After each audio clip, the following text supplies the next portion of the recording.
고린도전서 15장 1절부터 11절까지의 말씀 저와 여러분이 함께 합독하시겠습니다. 형제들아, 내가 너희에게 전한 복음을 너희에게 알게 하노니 이는 너희가 받은 것이요 또 그 가운데 선 것이라. 너희가 만일 내가 전한 그 말을 굳게 지키고 헛되이 믿지 아니하면 그로 말미암아 구원을 받으리라. 내가 받은 것을 먼저 너희에게 전하였노니 이는 성경대로 그리스도께서 우리 죄를 위하여 죽으시고 장사 지낸 바 되셨다가 성경대로 사흘 만에 다시 살아나사 게바에게 보이시고 후에 12제자에게와 그 후에 500여 형제에게 일시에 보이셨나니 그 중에 지금까지 대다수는 살아있고 어떤 사람은 잠들었으며 그 후에 야고보에게 보이셨으며 그 후에 모든 사도에게와 맨 나중에 만삭되지 못하여 난 자 같은 내게도 보이셨느니라. 나는 사도 중에 가장 작은 자라. 나는 하나님의 교회를 박해하였으므로 사도라 칭함받기를 감당하지 못할 자니라. 그러나 내가 나된 것은 하나님의 은혜로 된 것이니 내게 주신 그의 은혜가 헛되지 아니하여 내가 모든 사도보다 더 많이 수고하였으나 내가 한 것이 아니요 오직 나와 함께 하신 하나님의 은혜로라. 그러므로 나나 그들이나 이같이 전파하매 너희도 이같이 믿었느니라. 아멘. 할렐루야. 오늘 새벽에도 말씀의 은혜가 우리들에게 찾아와 우리들의 삶의 중심이 되어지시길 예수님의 이름으로 축복합니다. 십자가와 부활에 대한 확실한 믿음은 단지 천국문을 바라보며 살아가는 사람 삶이 아니라 오늘의 헌신과 희생과 양보가 얼마나 중요한 것인지, 남을 살리는 타인 가운데 예수 그리스도를 삶으로 보여주는 그런 의미 있는 일임을 깨닫게 하는 참 귀한 믿음입니다. 고린도 교회는 그 분파주의 그리고 또 개인의 은사주의 이런 것들이 만연했었습니다. 참 말씀을 보면서 놀라운 것은 그 교회에 가장 흐르고 있는 문제가 무엇인지 바울에게 하나님께서 정확하게 알려주셨고 또 그 해결책으로 어떤 문제들을 해결하는 데 집중하는 것이 아니라 그 근원인 그러니까 십자가와 부활의 신앙에서 다시 점검하면서 이렇게 고린도전서를 마무리해 간다라는 것입니다.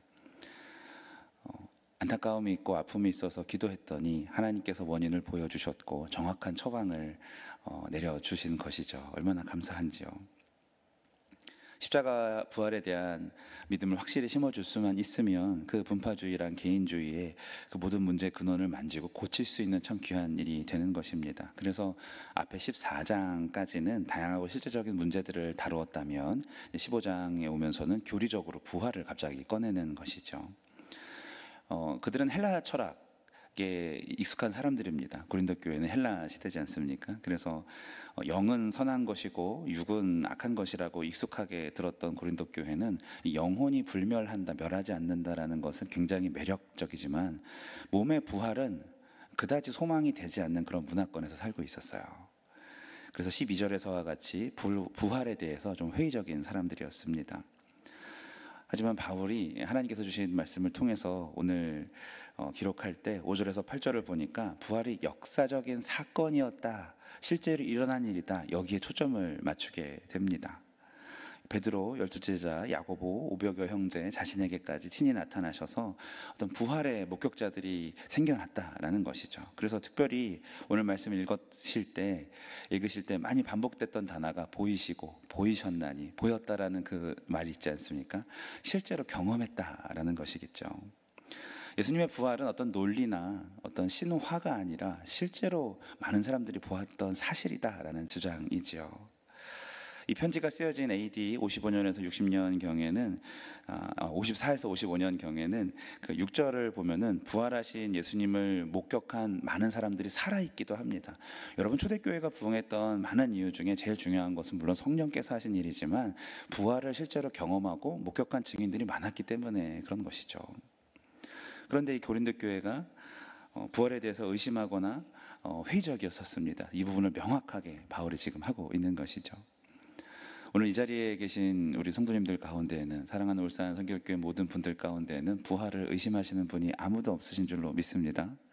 그렇다면 우리는 고린도 교회와 같은 문제를 갖고 있지는 않으니까 우리는 오늘 내가 부활 신앙으로 제대로 살아가고 있는가를 마음속에 새겨보셔야 할 것 같습니다. 부활 신앙의 모습은 오늘 말씀에서 세 가지로 볼 수 있는데요. 첫째는 3절 4절을 통해서 한번 따라해 봅시다. 성경대로, 성경대로의 신앙입니다. 사실 이 성경대로는 그 복수로 쓰여져 있어요. 성경들대로라고. 이 말은 부활의 사건은 이미 구약 성경 한두 군데가 아니라 여러 군데에서 예언되었던 일이 실제로 일어났다라는 그런 사실이죠. 우리말로 다시 표현하면 약속대로의 신앙입니다. 이렇게 신앙생활하는 사람은 십자가와 부활 사건처럼 하나님의 약속들을 발견하고 그것을 나한테 심고 내 삶에서 열매를 맺기까지 기다리고 이루는 사람들인 줄로 믿습니다. 20살 때 디모데 후서 2장 4절에 병사로 복무하는 자는 자기 생활에 매이는 자가 하나도 없나니 이는 병사를 모집한 자를 기쁘게 하려 하심이라는 말씀이 제 삶에 심기였어요. 그래서 하나님의 기쁨이 된다는 것이 추상적인 게 아니라 내 삶에 매이지 않으면 되는구나 라는 그 믿음을 가지고 살았고 여기 이 자리까지 오게 되었습니다. 여러분들도 각자가 마음속에 새겨진 말씀이 있는 줄로 믿습니다. 그것들을 많이 심으시고 많이 거두시길 예수님 이름으로 축복합니다. 성경은 말씀을 보고 그대로 살려고 하는 사람들을 통하여서 그대로 하나님께서 그들을 통해서 이루어지는 아름다운 역사들이 가득한 책 아니겠습니까? 두 번째는 따라해 봅시다. 겸손한 신앙.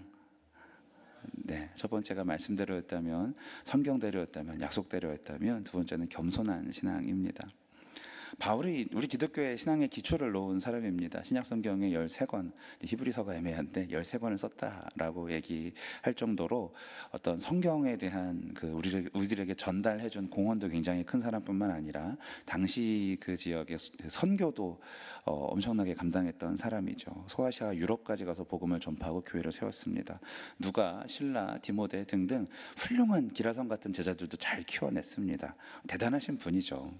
그런데 8절에서 10절까지 보면은 자신은 만삭되지 못한 미수가 같은 사도이며 가장 작은 자라고 얘기합니다. 저희 아내가 칠삭동해입니다. 요만해서 병원에서 죽을 거니까 집에 가서 죽어라라고 그래서 데려다 놓고 했던 거를 장모님께서 정말 극진히 키우셔서 살아나서 지금 제 아내가 되었습니다.